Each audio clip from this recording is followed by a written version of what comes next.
aim of the experiment is to study the dependence of current on the potential difference across a resistor and determine its resistance. Also plot a graph between V and I, that is potential and current. Ohm's law.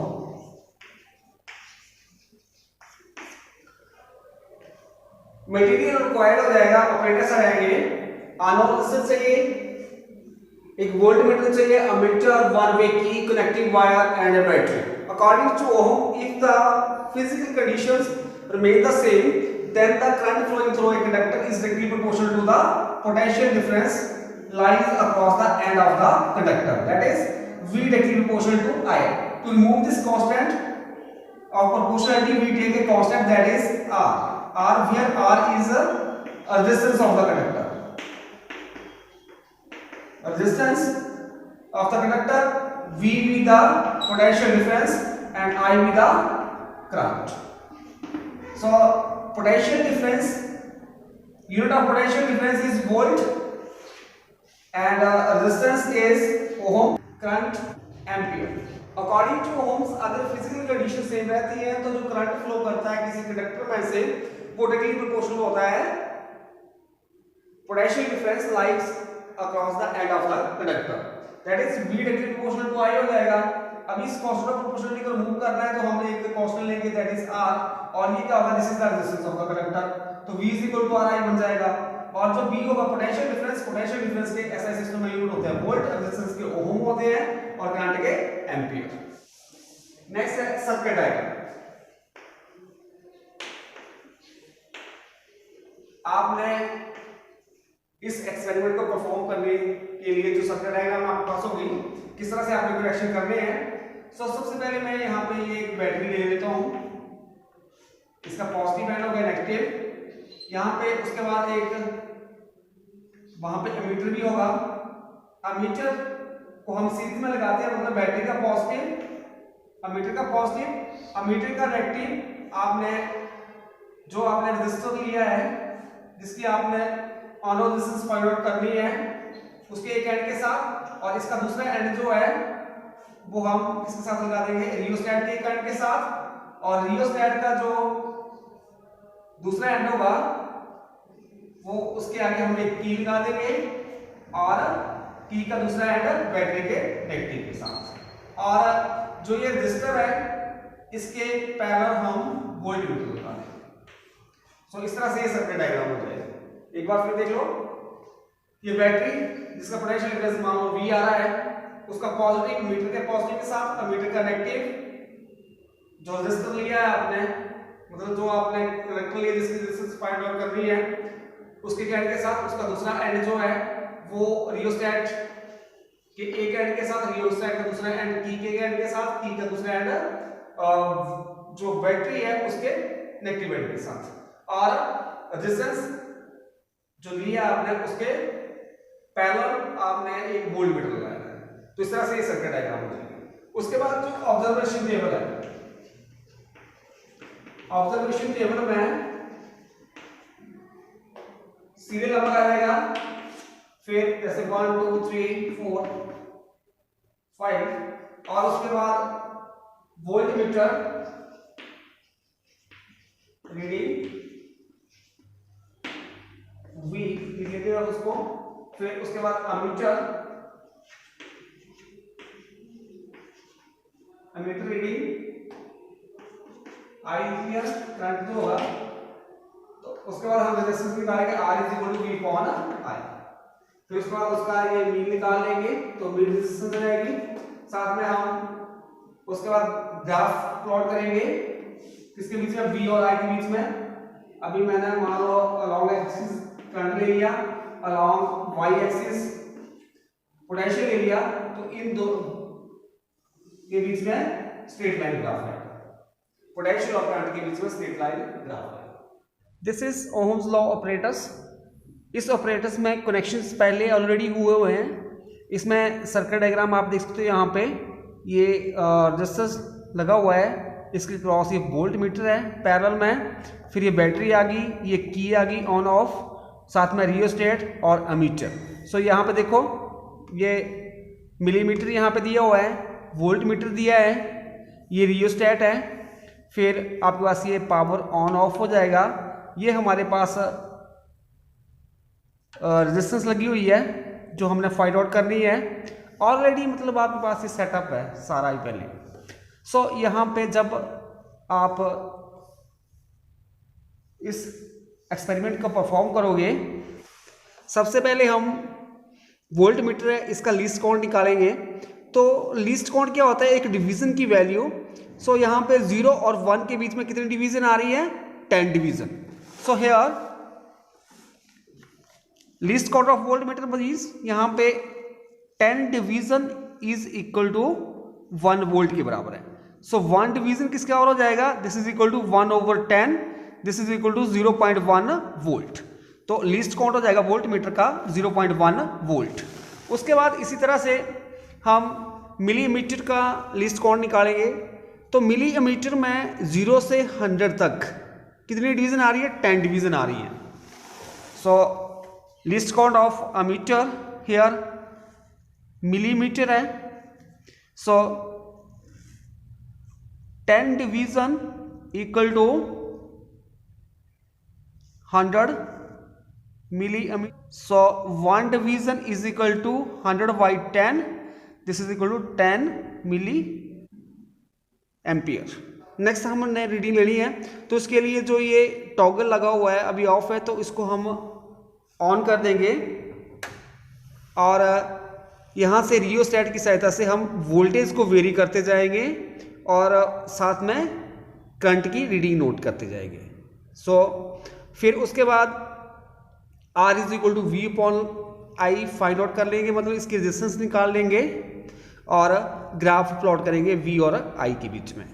Reading fill करने के लिए हमारे पास observation table आ जाएगा, serial number 1 2 3 4 5, volt meter reading V के साथ, milli ammeter reading I और R is equal to V/I। इस तरह से हमने रीडिंग फिल करनी है। अब हम रीडिंग लेंगे, तो यहाँ पे हम इस टॉगल को ऑन कर देंगे, मतलब हमारे पास पावर ऑन होगी। सो इस तरह से ये रियोस्टेट है, रियोस्टेट के साथ हम जो वोल्टेज है उसको सेट कर लेंगे। तो मान लो मैंने यहाँ पे कितनी डिवीजन ले ली वोल्टेज की, 5 डिवीजन। तो वैल्यू क्या आ गई, volt meter reading 5 multiply least count कितना है 0.1, this is equal to 0.5 volt. अभी जो कॉरस्पॉन्डिंग वैल्यू होगी अमीटर की वो भी हम नोट करेंगे। तो यहाँ पे कितनी आ रही है, 1 2 3 4 5 डिवीजन आ रही है। तो मिली अमीटर की रीडिंग कितनी आ गई, 5 डिवीजन मल्टीप्लाई लीस्ट काउंट कितना है 10 मिली एम्पियर, तो ये बन जाएगा 50 मिली एम्पियर। अभी इसको हम एम्पियर में चेंज करेंगे, फिर R is equal to V/I निकालेंगे, तो बाद में निकालते हैं, पहले हम रीडिंग ले लेते हैं। सो सेकंड रीडिंग के लिए क्या करना, हमने रियोस्टेट की सहायता से हमने यहाँ पे वोल्टेज कितनी सेट कर दी, 1 वोल्ट। कितनी आ गई, 1 वोल्ट। तो वोल्ट मीटर की रीडिंग कितनी आ गई, 1 वोल्ट। और जो मिलीमीटर में रीडिंग आ रही है 100। So here 100 milli ampere. उसके बाद नेक्स्ट फिर हम रियोस्टेट की सहायता से वोल्टेज सेट करेंगे। तो यहाँ पे वोल्टेज कितनी आ गई, कितनी डिवीजन आ रही है, 1 के बाद कितना आ गया, ये 5 डिवीजन और, तो 0.5, तो ये कितना बन गया 1.5। सो वोल्ट मीटर की रीडिंग कितनी आ गई, 1.5 वोल्ट। सो यहाँ पे अब हम रीडिंग देखेंगे मिलीमीटर की। सो मिलीमीटर में कितनी आ रही है, 100 के बाद 5 डिवीजन और आ रही है। तो यहाँ पे 5 डिवीजन का 10 के साथ 50, तो ये बन गया 150। मतलब टोटल कितनी डिवीजन आई वहाँ पे, 15 मल्टीप्लाई लीस्ट काउंट 10 हो गया, this is equal to 150 milli ampere. उसके बाद फिर हम यहाँ से वोल्टेज बढ़ाएंगे। तो वोल्टेज मैंने कितनी कर दी, 2 वोल्ट। वोल्टेज कितनी आ गई, 2 वोल्ट। और साथ में करंट की रीडिंग, सो यहाँ पे देख सकते हो 200 आ रहा है, तो ये आ गया 200 मिली एम्पियर। फिर यहाँ से रियोस्टैट की सहायता से हम वोल्टेज सेट करेंगे। तो यहाँ पे मैंने कर दिया, और ये कितना हो गया 2.5। तो वोल्टेज कितनी आ गई 2.5 वोल्ट। और जो रीडिंग होगी मिलीमीटर की वो हमारे पास कितनी आ रही है 200, 5 डिवीजन 10 5 50, तो 250 बन गया। सो यहाँ पे आ गया 250 मिली एम्पियर। सो इस तरह से हमने 5 सेट ऑफ रीडिंग ले ली है। आप और रीडिंग भी ले सकते हो। अभी हम जो है रेजिस्टेंस निकालेंगे, फिर उसके बाद V और I के बीच में ग्राफ प्लॉट करेंगे। जब हम रेजिस्टेंस फाइंड आउट करेंगे तो रेजिस्टेंस के यूनिट हम लेंगे SI सिस्टम में ओहम, तो वोल्टेज के भी यूनिट आ जाएंगे वोल्ट SI में, और करंट के यूनिट होते हैं एम्पियर। सो यहाँ पे मिली एम्पियर दिया है तो इसे हम एम्पियर में चेंज करेंगे। सो 50 मिली एम्पियर, मिली का मतलब 10⁻³ -3। सो ये बन जाएगा 50 मल्टीप्लाई 10 की -3। फिर इसको और सॉल्व करेंगे तो नीचे आके पावर प्लस में हो जाएगी 10 की 3, उसको हम 1000 लिख सकते हैं। कटिंग हो गया, फिर 5 to the 10 20, 1/20 आ जाएगा। 1 को डिवाइड करेंगे 20 के साथ तो पॉइंट लगा 0। अभी ये कम है इससे, सो एक 0 और लग जाएगी तो हमारे पास 5/100, 25/100। सो आगे हमारे पास कितनी वैल्यू आ गई करंट की, this is equal to 0.05 ampere. अब नेक्स्ट जो है 100 मिली एम्पियर को चेंज करेंगे। 100 मल्टीप्लाई हो जाएगा 10 की -3, so this is equal to 100, 10 की 3 नीचे प्लस हो जाएगा power 100/1000,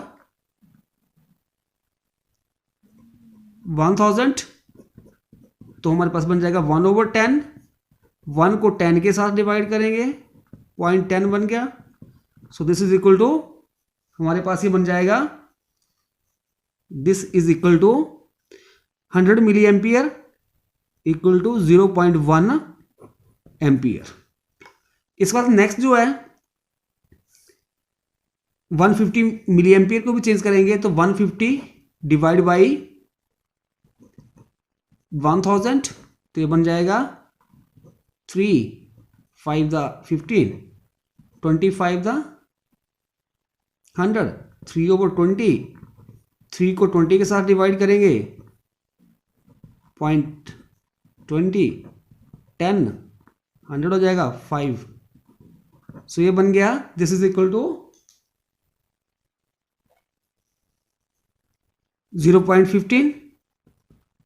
0.15 ampere.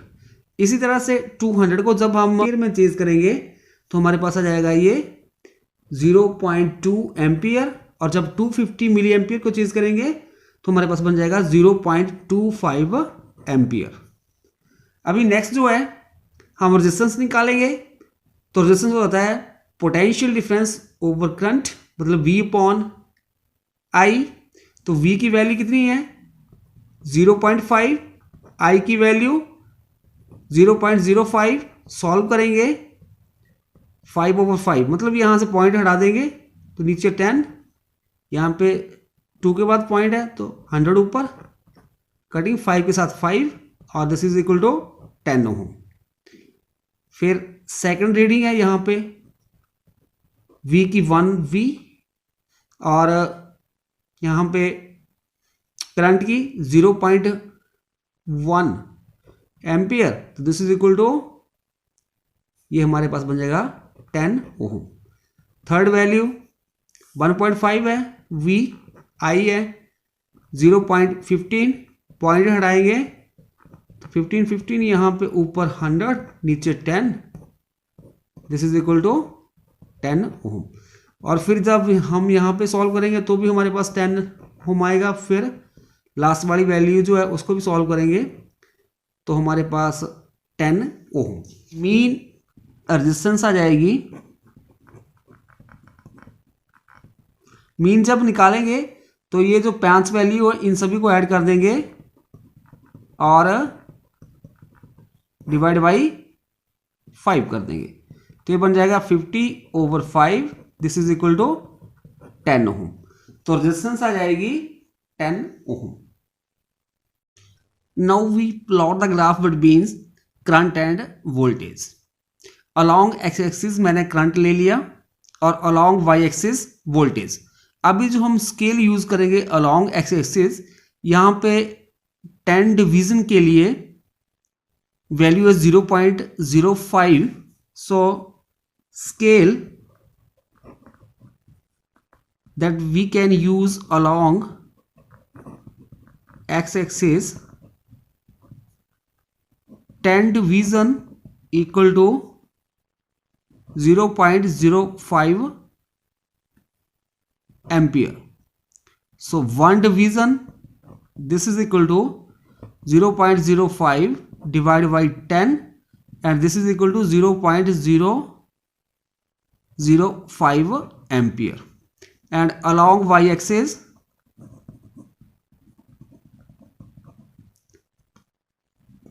here 10 division is equal to 0.5 volt, 10 division is equal to 0.5 volt, so 1 division equal to 0.5 over 10, this is equal to 0.05 volt. Now we plot the graph between V and I. Here this is the table. Current की value first of all हम लेंगे 0.05 ampere और voltage कितनी आ रही है 0.5, so current आ गया 0.05 और voltage कितनी आ गई 0.5, तो ये आ गई हमारे पास फर्स्ट वैल्यू। सेकंड वैल्यू है 0.1 एम्पियर करंट है, तो 0.1 एम्पियर और वोल्टेज कितनी है 1 वोल्ट, 0.1 और वोल्टेज 1, तो हमारे पास ये आ जाएगा। थर्ड जो है 0.15 एम्पियर करंट और वोल्टेज 1.5, तो 0.15 एम्पियर करंट आ गया और वोल्टेज इधर 1.5, सो यहां पे आ जाएगा पॉइंट। उसका नेक्स्ट वैल्यू है करंट की 0.2 एम्पियर, वोल्टेज 2 वोल्ट, 0.2 एम्पियर और वोल्टेज 2 वोल्ट यहां पे आ गया। नेक्स्ट लास्ट वैल्यू जो है करंट की 0.25 एम्पियर और voltage 2.5 volt, so here 0.25 ampere voltage 2.5, so point यहां पे आ जाएगा। अभी नेक्स्ट जो है हम इन पॉइंट्स को मैच कर देंगे, सो हियर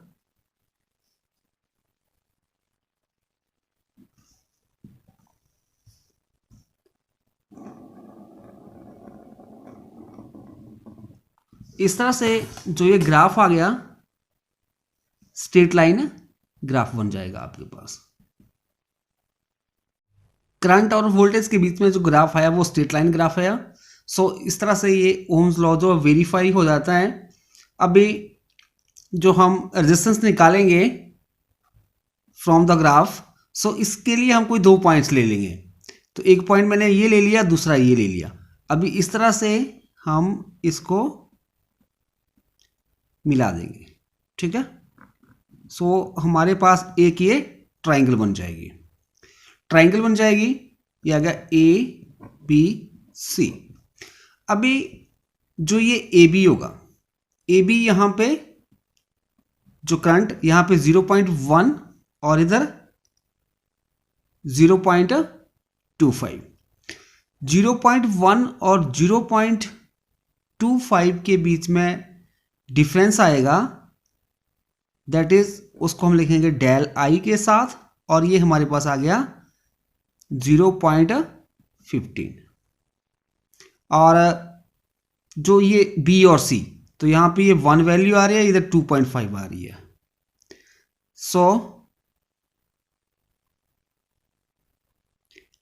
2.5 - 1 दैट इज 1.5। 1.5 और ये किसकी वैल्यू आ गई, del B is equal to this much. Slope क्या हो जाएगा, slope equal to this is equal to del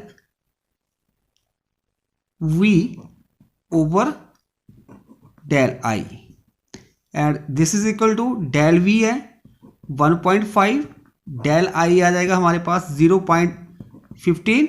अब इसको सॉल्व करेंगे, ये आ जाएगा 15/15, यहाँ से पॉइंट हटेगा, नीचे 10 मल्टीप्लाई और यहाँ से पॉइंट हटाएंगे तो ऊपर 100, 15 के साथ 15 कैंसिल, 0 के साथ 0, so this is equal to 10 ohm. So इस तरह से ये क्या जाएगा, दिस इज द स्लोप और स्लोप की दिस इज रेजिस्टेंस। रेजिस्टेंस आ जाएगी फ्रॉम द ग्राफ जो कंडक्टर की, वो हमारे पास आ गई 10 ओम, और जो हमने रेजिस्टेंस निकाली है फ्रॉम द टेबल वो भी हमारे पास 10 ओम है। So resistance of the conductor कितनी आ गई, 10 ohm. Result from the observation table and graph, it is calculated that the ratio of potential and current is constant, that is B directly proportional to I. This is Ohm's law.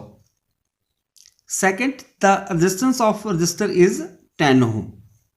Result क्या आ जाएगा, observation table और graph से हमने calculate किया कि जो ratio होगी किसकी, पोटेंशियल और करंट के बीच, वो कांस्टेंट रहेगी। उसका मतलब क्या हुआ, V directly proportional to I आ जाएगा। This is Ohm's law and the resistance of the resistor is 10 ohm.